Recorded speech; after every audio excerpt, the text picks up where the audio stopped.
Hearthstone, Heroes of Warcraft. All right, and now we are heading on over right now to Hall D for the Hearthstone panel. Enjoy it live right here on DirecTV. Welcome to the Hearthstone Fireside Chat. Your hosts are Eric Dodds and me, Ben Brode.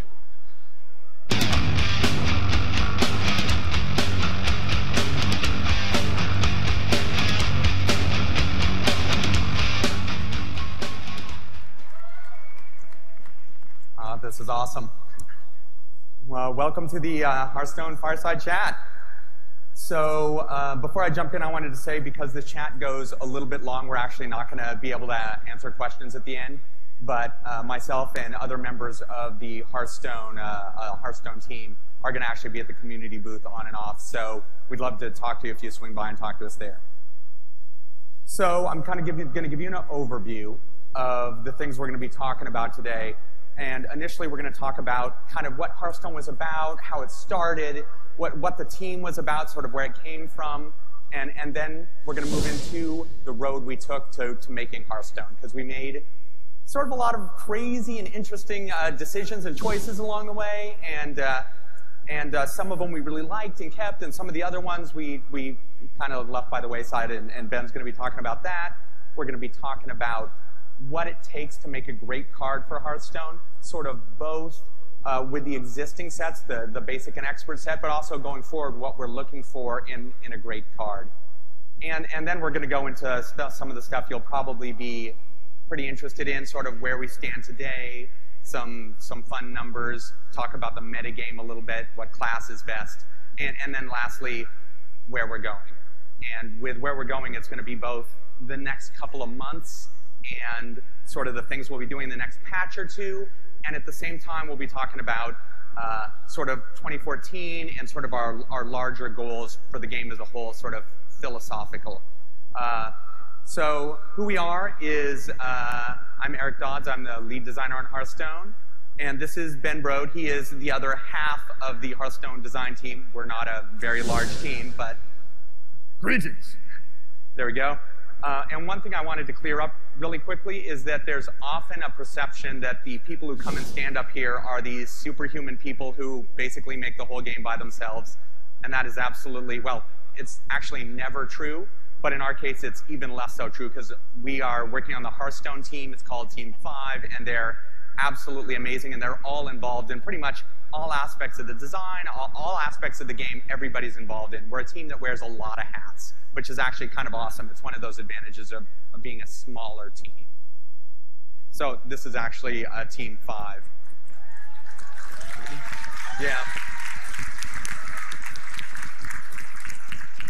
And of course, behind us, there's a whole bunch of additional people. There's the mobile group that's working on the different platforms that we're moving forward on. There's the Battle.net group that actually lets you connect to Hearthstone.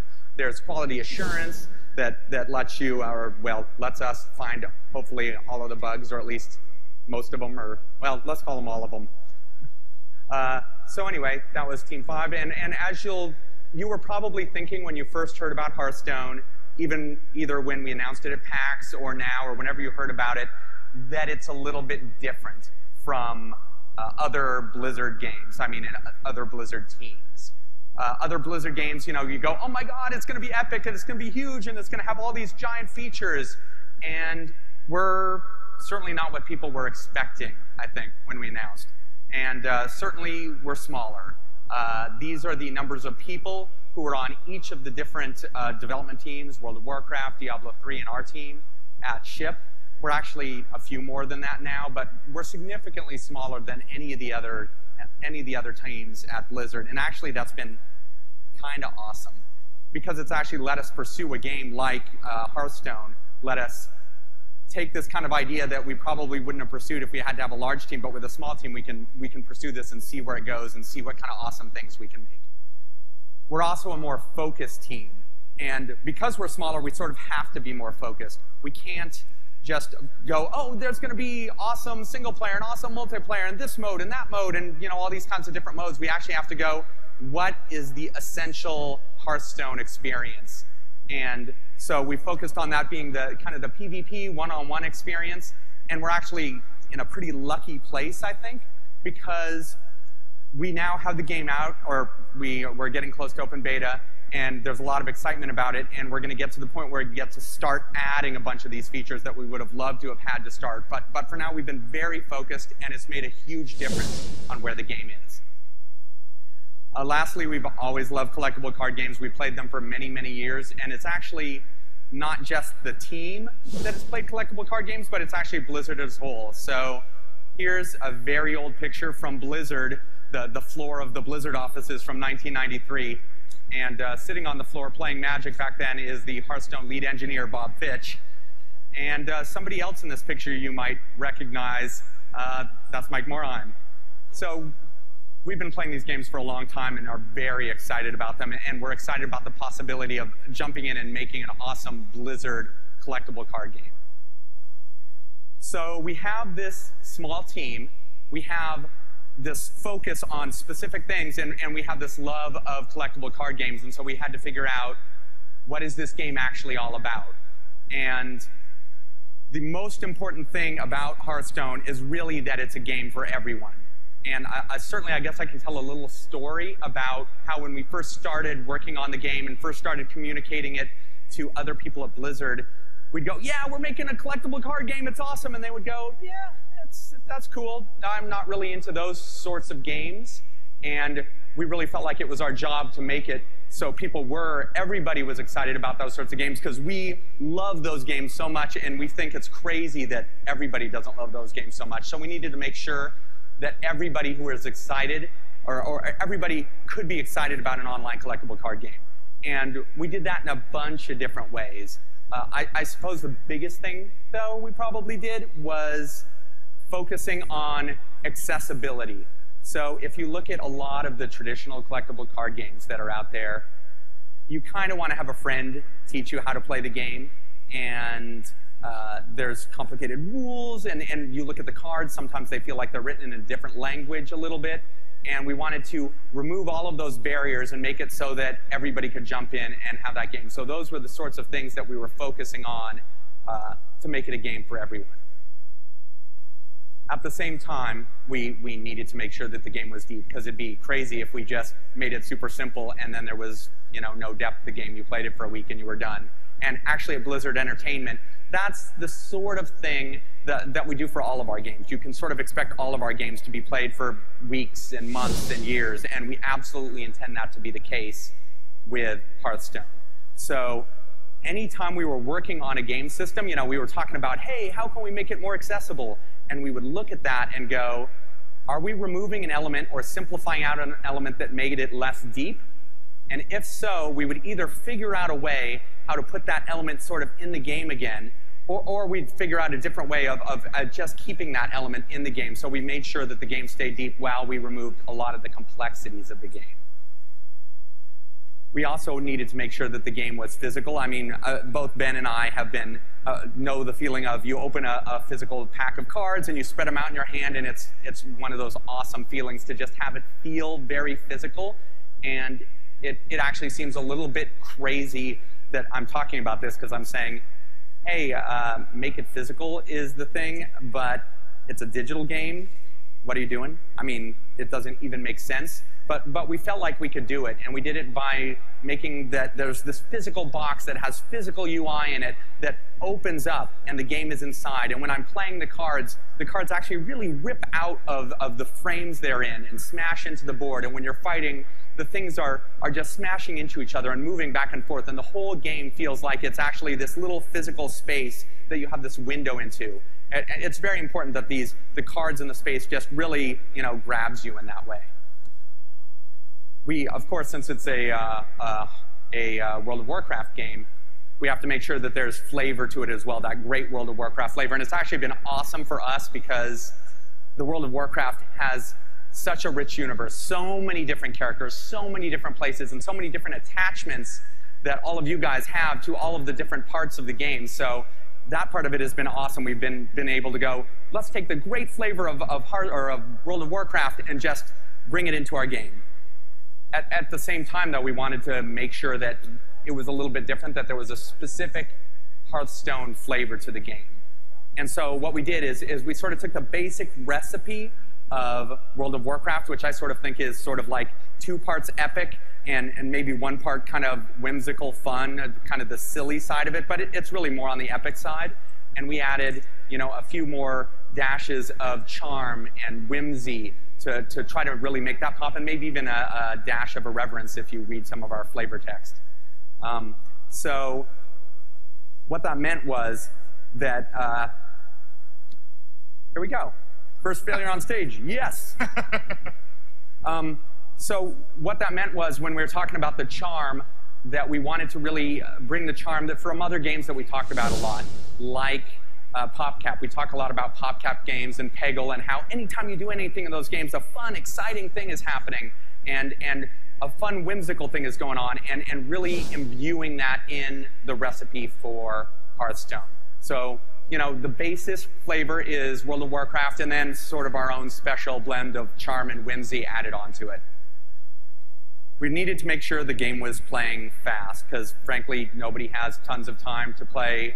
Well, actually, okay, we probably have lots of time to play games, but it's better off if you only have, like, I have 10 or 20 minutes, so I can fit in a game here, fit in a game here. Especially if you're talking iPad, you definitely need these games to play pretty quickly. And if you talk about traditional collectible card games, I mean, they're awesome, but they take often 20 to 30 to maybe more than that minutes. And we needed to make sure that the game played very quickly. And we did a number of things to make those changes. For instance, one of the biggest things I guess we did is we took mana crystals and we made that the base resource model. So instead of resources being in your hand and I sort of have to choose which resource out of my hand I'm playing into play, you get a mana crystal each turn at the start of the turn. And not only does it speed things up because you're not making that early decision, which often isn't super interesting, but also what it means is the game actually very quickly gets to the climax of the game. So you very quickly get to 8 or 9 or 10 mana, and you're dropping Ragnaros on the table, and big things are happening, so the game isn't going too long. Lastly, we needed to make sure whether or not you win or lose the game is still fun. And certainly, you know, you like to win. Even if you win the game a lot, though, or win a lot of games, you still actually lose the game a fair amount. And we wanted to make sure that when you had that experience, it was still a fun experience. And some of that we actually call back to the previous slide of making it play fast. Because if a game plays fast, if it only takes 8.5 minutes to play, maybe you don't mind so much getting beat, you're ready to jump in there again. But there were actually some specific mechanics that we did to make it play fast, or to make it still fun when you're losing the game. There's a bunch of traditional collectible card mechanics that are super fun to play if you're the one choosing that mechanic and you're doing it to the enemy. If I'm making my enemy discard cards, that's pretty awesome. If you're on the receiving end of that, it's pretty non-awesome. And so we wanted to make sure when you are in that experience, or we removed discard because we wanted to make sure that if you lose, you're not losing because your opponent was taking away all of your options and you're just like, yeah, I'm just hanging out, watching my cards being discarded. Sort of same with resource destruction.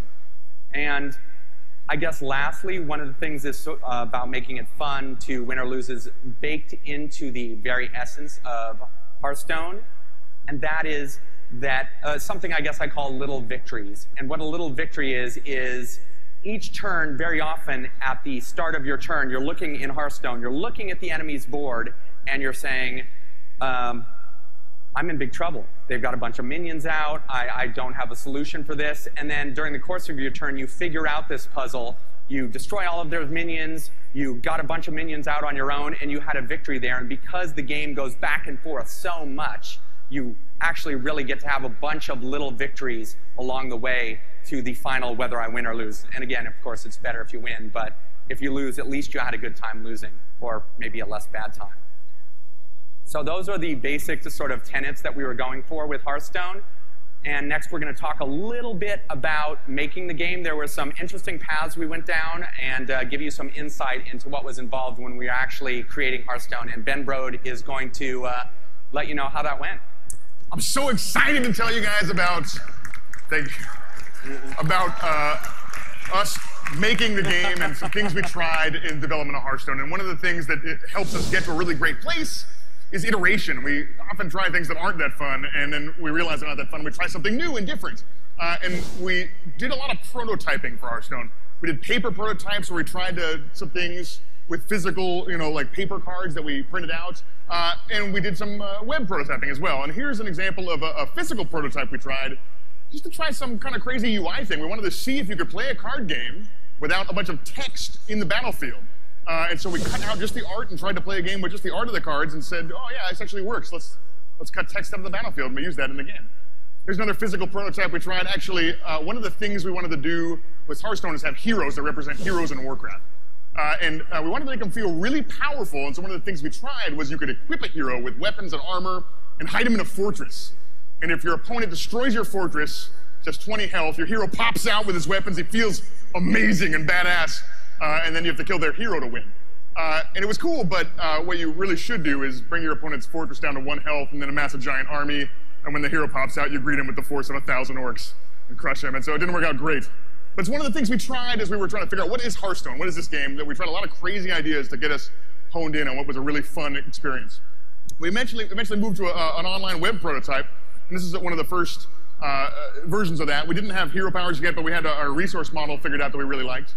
And we learned a lot of things about user interface and how to interact with these cards in a digital space. But one of the things that we had still at this point was a version of responses. And in traditional collectible card games, often you can respond to your opponent's moves and do things on their turn. But that did not work great for us in an online space. And so we tried to simplify that mechanic, and we had a thing called combat tricks. If you attacked your opponent and you had a combat trick card, this thing would pop up and say, combat tricks. And you'd get to play a card that messed with their attack somehow. And it simplified the concept of kind of general responses down to something simpler, something easier for the online space. And we liked that better. But then in this mode, we realized that when we didn't draw any combat tricks, the game was actually way more fun. Your opponent wasn't taking part of your turn on your turn. You weren't kind of distracted by all these pauses during the game. The game was still super strategic and deep. And so we just took them out of the game, and everybody had a lot more fun playing, and it was much faster, too. Here's another version of our web prototype, and this one is a little bit more cartoony. We were trying to figure out what was our motif for this game. What is this thing? Are these characters like real characters, like Warcraft 3, like controlling an army? Who am I even? And in our next build of the game, we tried a new motif. What if these are pieces? What if this is a board in a tavern? What if this actually takes place in the world of Warcraft? And so we tried that next. This is an early version of that prototype. And it worked great. The team really liked this direction a lot. It was fun to think of it as like a game, like a little piece. These are real things. How do they move around in a real space? And actually, this is one of our final versions of that web prototype. You could see actually how far we took not only the game mechanics, but the user interface. Even in this web prototype, we did lots and lots of iterations to try and get as close as possible before we started full development.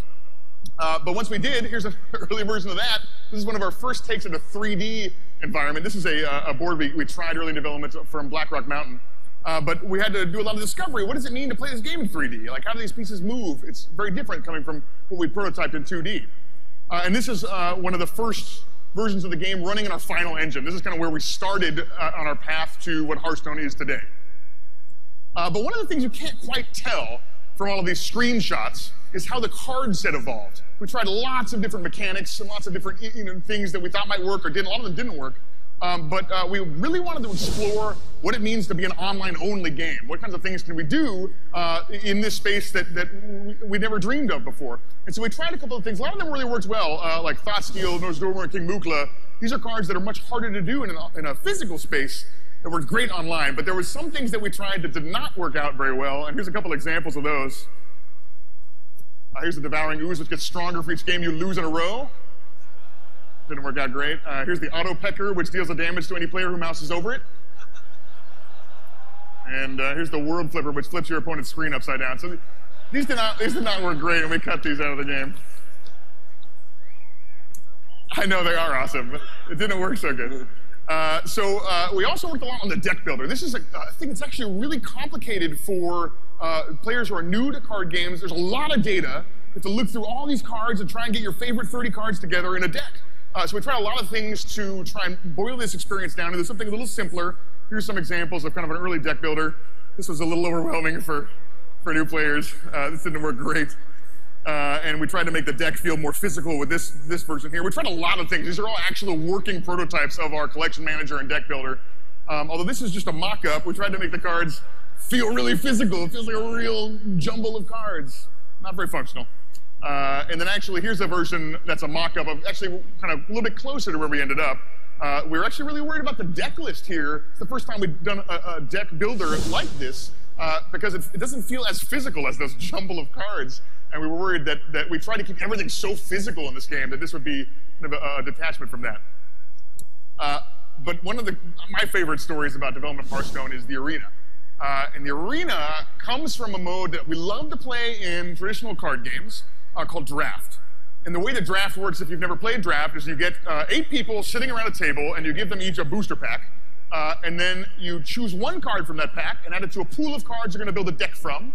You pass the rest of the cards to the guy on your left. He takes the card out and it goes around the table and everybody kind of chooses cards from packs until they have a big enough pool to make a deck from. And this mode's awesome, but it takes a while though. It takes a few hours to draft and build a deck and play the games with the people at the table.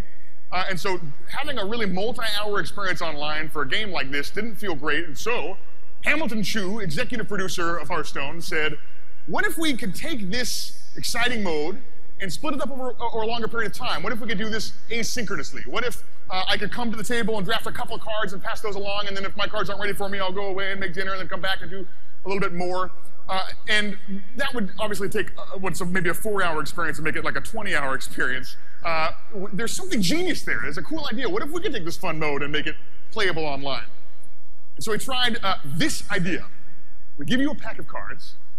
You choose one card from that pack, and then you go up to the wall where we've stapled a bunch of envelopes full of packs, and you swap the cards that you have left with the envelope that has those cards in it stapled on the wall. And then you take one card out of that pack and then go again, swap it with the card that has the pack that has 5, and so on. And in this way, you're actually drafting with people who have gone before you down the line of envelopes. You take one card from each pack, and the guy comes after you takes one card from each pack, and so on. And what's great about this is that you can play with any number of players. You can have 1 player drafting or 17 players drafting, and there's always this wall of things. You can come in on the weekend by yourself and draft a deck. And so we really liked how it made the drafting process feel really asynchronous, and you could do it in any time. So we knew that was cool, but there still was some stuff that we felt like we could do better about this drafting experience, because when you first get your pack, this is what you see, and you have to choose one. It's kind of overwhelming. There's a lot of cards there. You have to figure out what class you're going to play, and there's so many good choices in that pack. And what's worse is that as people choose cards out of this pack, there's no choices left. I'm playing Warlock, and you pass me a Priest card, a Paladin card, and a Druid card. What do I do with this? And it's not as fun as it was earlier in the draft. And so we played this mode a lot, and we felt, when is it most fun to get past a pack of cards? And we felt like really it was most fun when you had 3 choices. When there was 3 cards that were good for your deck that you were trying to choose which one is best for me. And we said, what if we just give you 3 good choices? What if we just take 3 cards that you can play, so we'll only give you Warlock cards and generic minions, and you just look at those and say, what's best for my deck? And we tried that. Obviously, that is kind of where Arena ended up, is we give you 3 choices, you choose one 30 times, that all ends up in your deck. And it was really fun. It was that experience of choosing your deck as you go on the fly in a limited environment. And it was really fun. Once we had this mode working, the team really got excited about it. We played it all the time. Even though it doesn't really bear any resemblance to draft anymore. It's kind of got this core, like, choosing my cards thing, but it's pretty different. So we didn't want to call it draft anymore, and eventually, through a couple of name changes, ended up at the Arena. But that's kind of how it was born. That was the story of how we weaseled our way through all these different iterations into what is now the Arena. So that's all that story about how we kind of made Hearthstone through all that iteration. And I'm going to pass it back to Eric Don to tell you about how we make a card.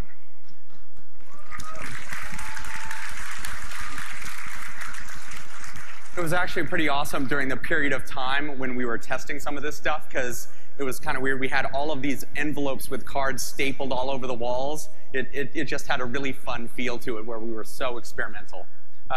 Anyway, so we're going to talk about making a card and sort of our philosophies about what makes an awesome card in Hearthstone. And I guess it's a little bit different than in some other games. First off, the card has to be easy to understand. And quite simply, what that means for us is the first time a new player reads a card, they have to instantly know what that card means. So I see a card, look at it, and go, oh yes, that's exactly what that card means. And that's important for a couple of reasons. The first reason is, of course, you know, I just opened a pack or won a card somehow, and I look at it, and I want to instantly look at it and go, how is that going to work in my warrior deck or whatever, and have my brain start churning with all these cool ideas for how I'm going to incorporate it into that deck.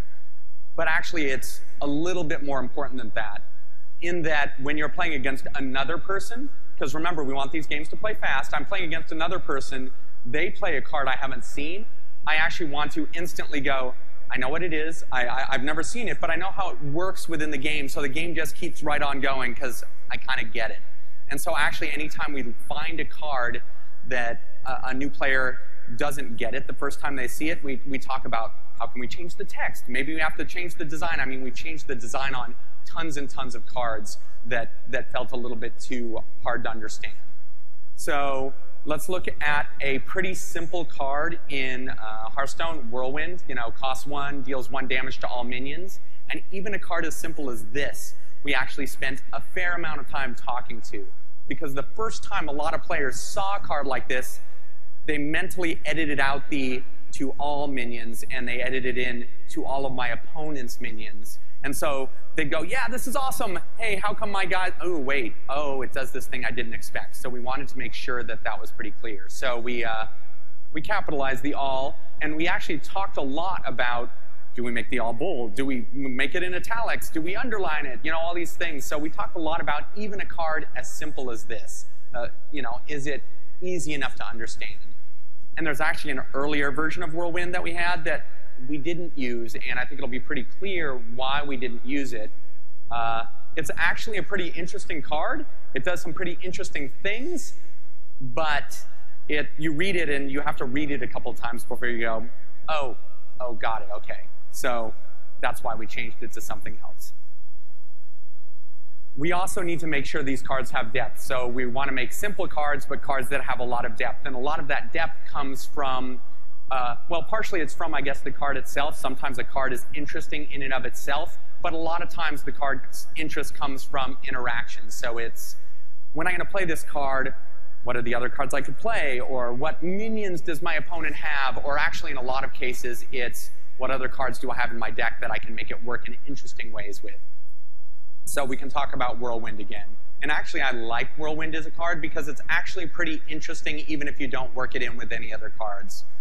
Because if I have Whirlwind, it's going to do 1 damage to all of my minions.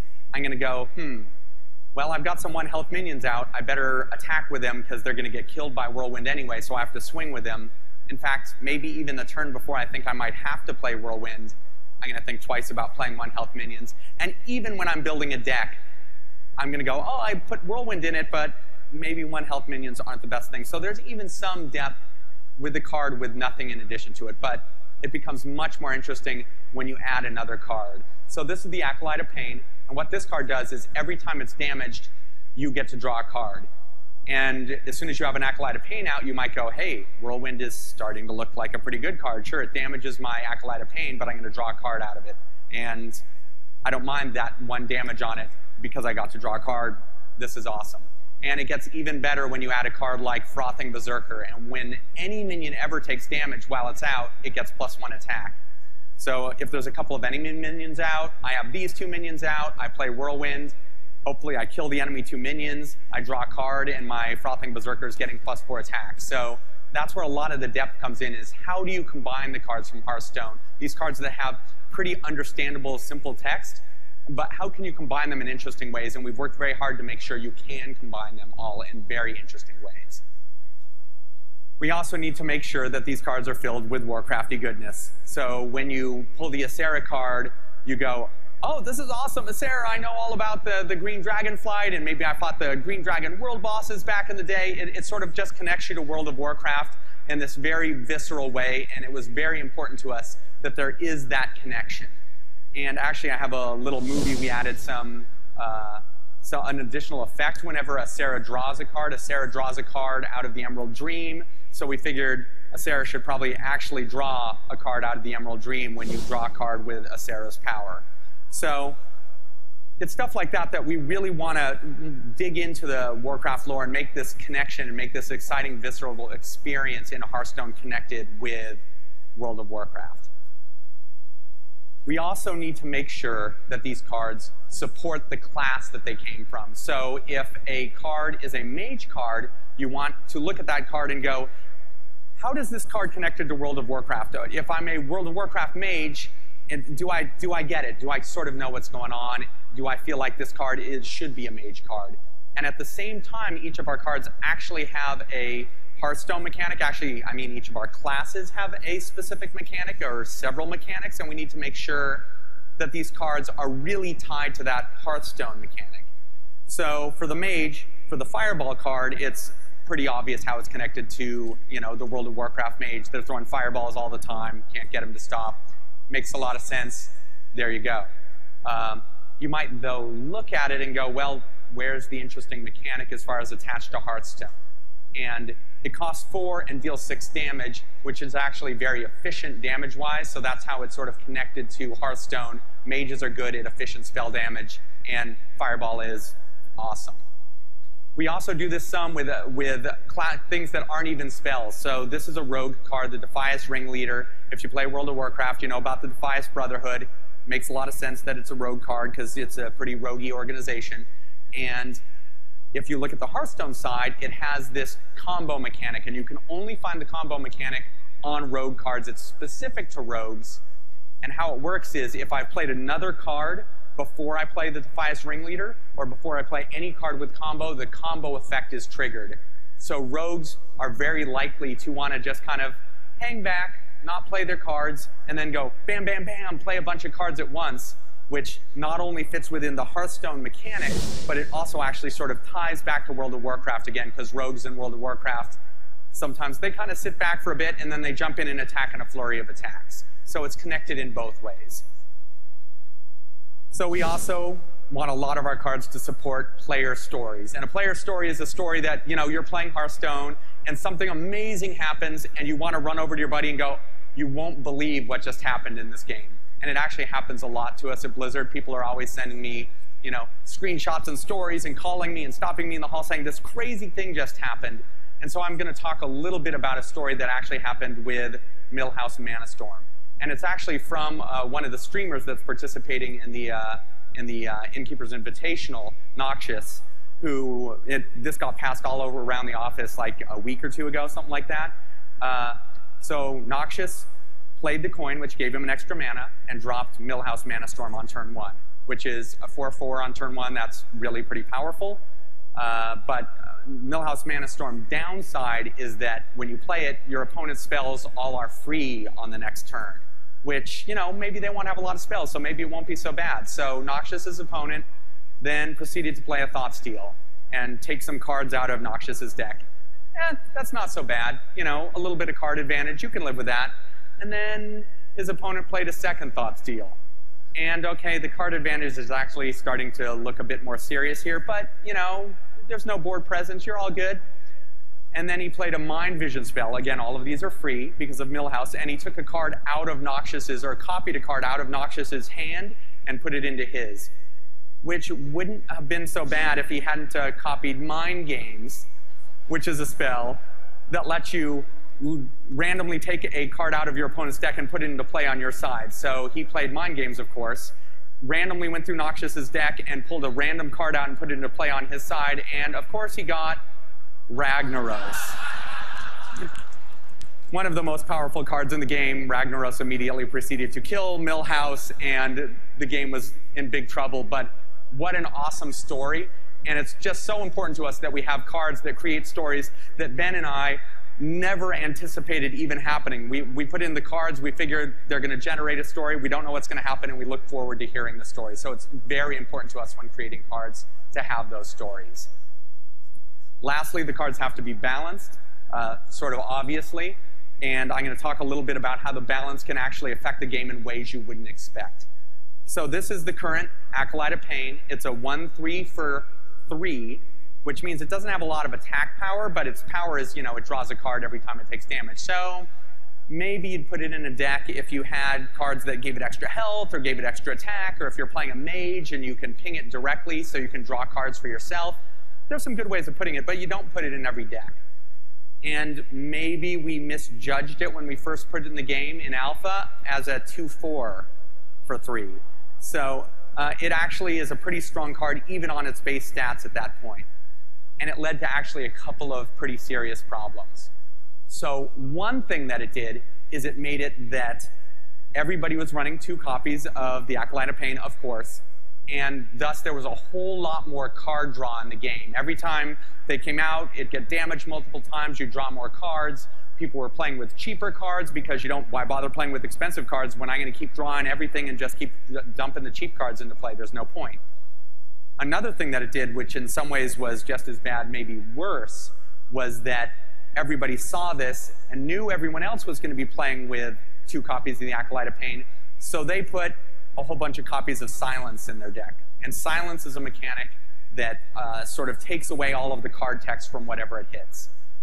And what that actually ended up doing was all of the cards in our game that had card text on them felt pretty bad because everybody was running so much Silence because they had to deal with the Acolytes of Pain that everybody was screaming at us, oh my goodness, Silence is the most powerful effect. You have to nerf it. You have to do something about it.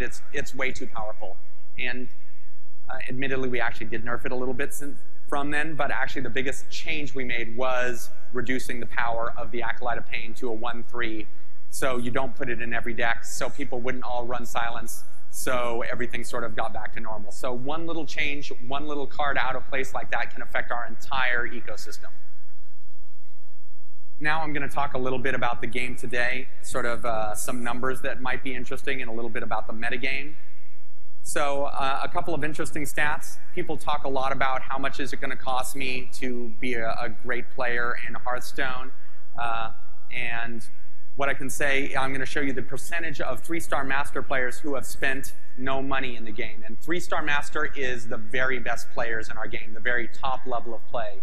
And at the very top level of play, 44% of our 3-star masters have not spent any money in Hearthstone, which we think is pretty cool because we want to make sure that you can play Hearthstone any way you want to play it. Spend money or not, either way is awesome. So we really think that number is pretty cool. Secondly, there's been discussion about when am I going to get into the beta? Why aren't you guys sending out very many beta invites? We really want to be in the beta, and we've actually sent out over 1 million invites to be in the beta so far, and we're continuing to send out more. So there's an awful lot of people who have been invited to play in the beta, and we are very excited about this. It's exciting how much enthusiasm there is about the game. So now I'm going to talk a little bit about first turn advantage to jump tracks, and of course, when I start talking about first turn advantage, the obvious thing to talk about is chess, I guess. It must be because I put the slide there.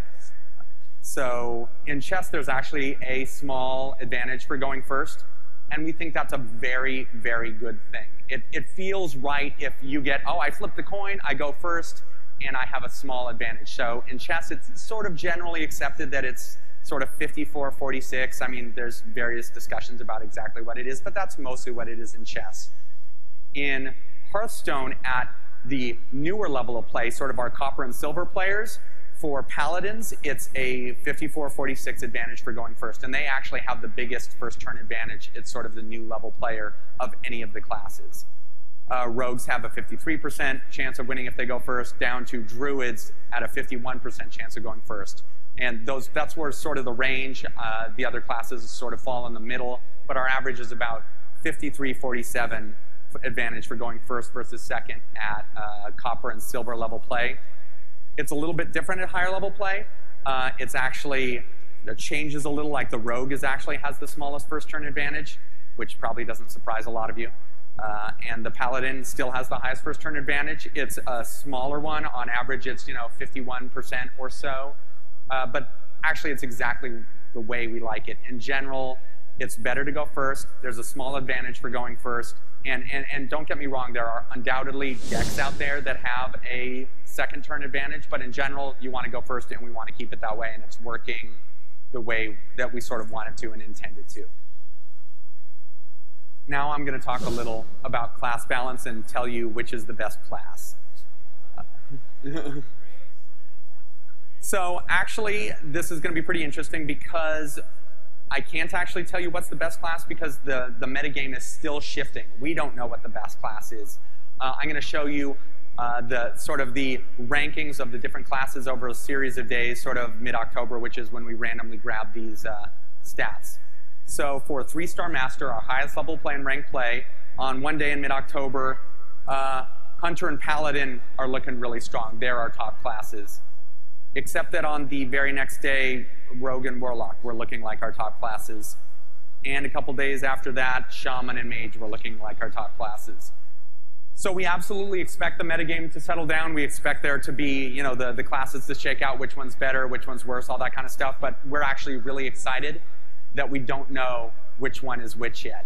So the class balance is still up in the air, and hopefully you will, play those awesome decks and you'll show us which class is best.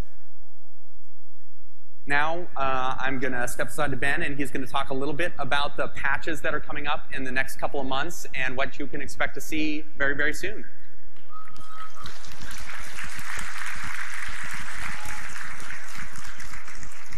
I'm super excited to tell you about what's coming in these upcoming patches. There's some amazing stuff coming up. The first thing is that we're changing some cards.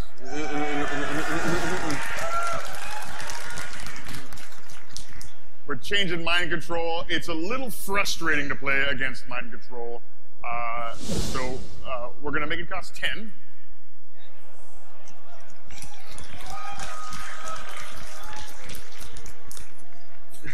And we're also changing Starving Buzzard.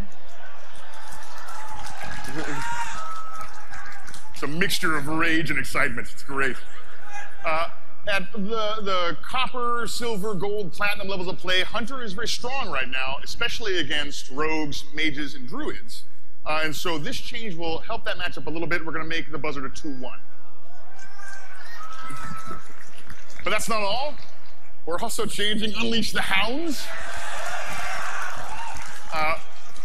But we have a couple ideas of what we want to do to this card. We're not exactly sure which direction we like the best yet, and so we're still talking about it, but we are discussing some interesting options for this card. Also, we're updating ranked play. We've heard a lot of feedback that the arena is super fun to play and feels very rewarding, and we want our play mode to feel like that as well.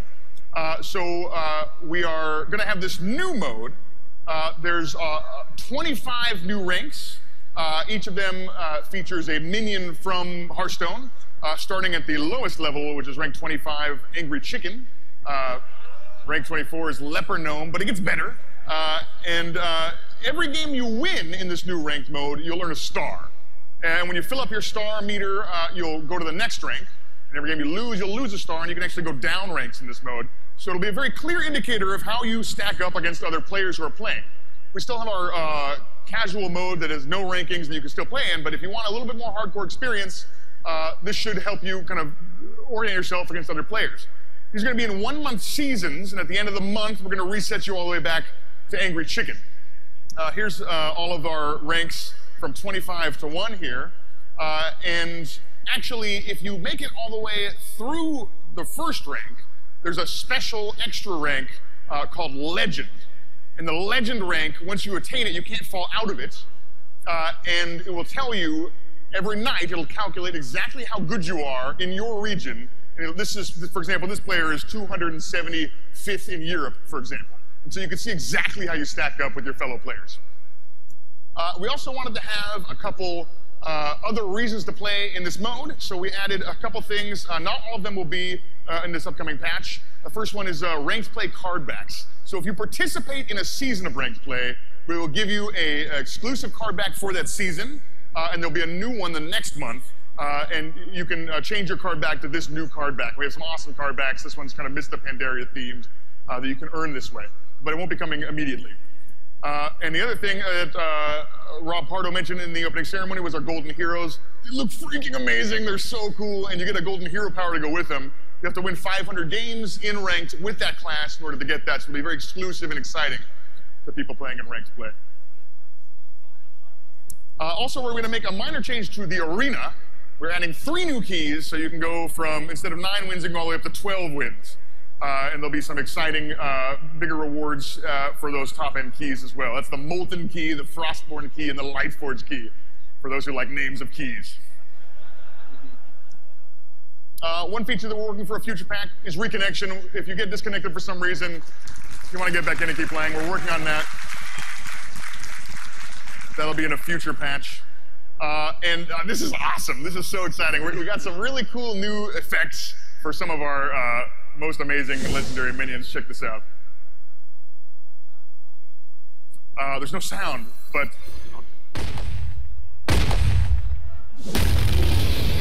there's a little delay on the sound there, but it's thunder as he comes in.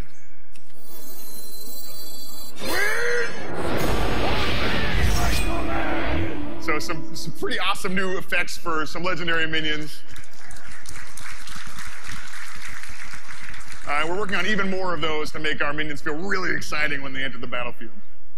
But now I'm going to pass it back to Eric Dodds to tell you about the future of Hearthstone.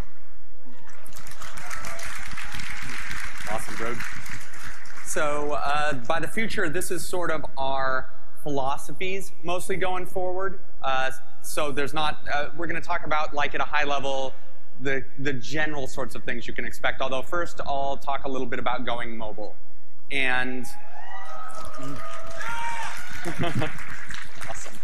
So we're, of course, still working on the iPad version, and we expect that to be out shortly after we release the build on PC.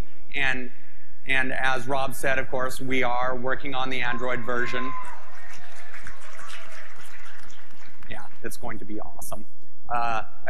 We don't have a time frame for it. We're still pretty early on this, so as Rob said, sort of like the second half of 2014 or something like that. And we're also working, or we have it on Windows 8 Touch. Actually, if you want to play it on a touch machine on the show floor, if you go to the Intel booth here, you can play it there. They have the touch version of it playable there, so go check it out. It's really cool. And of course, as Rob said before, iPhone. And these are all things that we're working on end of next year, or you know, second half of next year is sort of the plan. And again, we're Blizzard, so it's a little fuzzy, but it'll be ready when it's ready.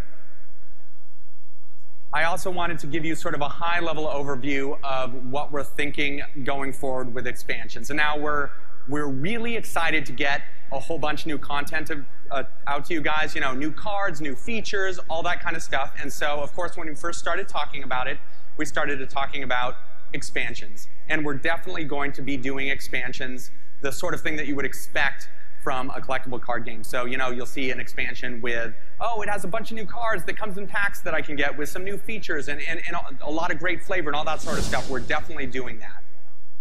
That being said, as we were actually talking about how can we get cards out to people, we wanted to make sure that we were sort of taking care of all of our different types of players. So we sort of were talking about 3 different types of players who are looking for additional card content, and we want to make sure we take care of everybody. So there's the hardcore player, and for the hardcore player, you want to have additional content that's changing the metagame, and new cards for my collection, and changing up the decks, and you know, just a lot of new interesting things going on, and we want to make sure that we are providing that. At the same time, we also have the casual player, and it's maybe a little bit of a misnomer because, you know, well, I was about to say I fall into that category, but that's probably not true at all. The casual player is somebody who doesn't play the game quite as much, and for that player, the cards that are in the expert set are actually going to be providing new content for a while. You know, it'll be a while before you get through all of those cards and see all of the cards and see all of the different things that could happen. And if you start providing a lot of extra mechanics too early, those players can get kind of overwhelmed. They're like, hey, I was just kind of figuring out what's going on here, and you're throwing a bunch of mechanics at me. Whoa, little much. And the third type of player, which is probably all of us, is the thrifty player. The player who goes, this is a collectible card game. I don't want to be spending too much money buying sets, you know, as you rapidly put them out there. And so there's the 3 types of players, and to sort of make something that all of those types of players could be excited about, we're planning on putting out adventures. And That's probably the first way that we're going to put new cards into the environment with an adventure. And what an adventure is sort of a focused single-player PvE experience where you'd probably be playing against a boss or series of bosses in a very focused environment where you can kind of change your deck out to play in different ways to be successful. And as you play against that adventure, you're going to be earning the cards that are associated with that adventure. So imagine 20, maybe 30 cards that are associated with an adventure, and they are going to be cards that absolutely change the metagame, because we're paying attention to that a lot, and we'll make sure that these cards are going to shift the metagame, but they're not going to be cards that specifically have crazy new mechanics in them just yet. Those we're saving for sort of the expansion side. So what you can expect is us to put an adventure out there, and then maybe an expansion, and then, we're still sort of figuring our way, but that's the kind of thing that you can expect going forward. So the great thing about adventures is we can get them out pretty quickly. We're going to have PvE content in them. You're going to be able to earn all of the cards just by having the adventure. You're not going to be buying packs or anything like that. And we're not overwhelming with too many mechanics, but there's still new cool stuff coming out there. So that's sort of what adventures are going to look like. These cards are going to be super exciting. Ridiculous. Also, I want to say that the excitement Ben is showing on stage is actually how he is all of the time. So it makes for a very, very interesting working environment. So lastly, you've already seen the movie, but I thought it's probably worthwhile seeing this movie again, and then we'll talk a little bit more about it after I show the movie. But first, here's Elite Tauren Chieftain again.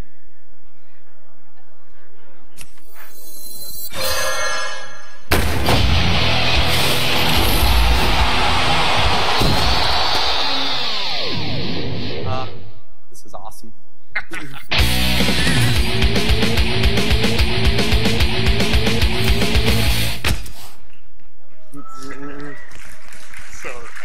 So this is, of course, the card that you get for coming to BlizzCon. You get the golden version of it, or getting the virtual ticket. But I thought you'd probably want to see, you've already seen this. You know that it's a 5/5 for 5, and it gives each player a power chord card. But I thought you actually might want to see what the power chord cards actually are. So those are what the 3 different cards are. And when you play, you, of course, get, a little music, perhaps, from Elite Tauren Chieftain of the 3 different songs. And you don't know what card you're going to get. You don't know what card your enemy's going to get when you play it. You just know that it's going to be awesome. So that's the Elite Tauren Chieftain card. And that's pretty much all we have to say for this talk, except that the Hearthstone Innkeepers Invitational is going on.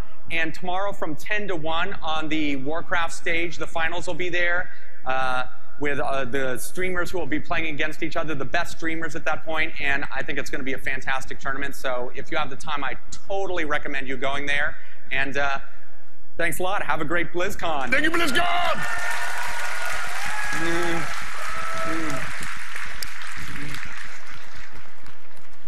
Thank you for attending the Hearthstone Fireside Chat.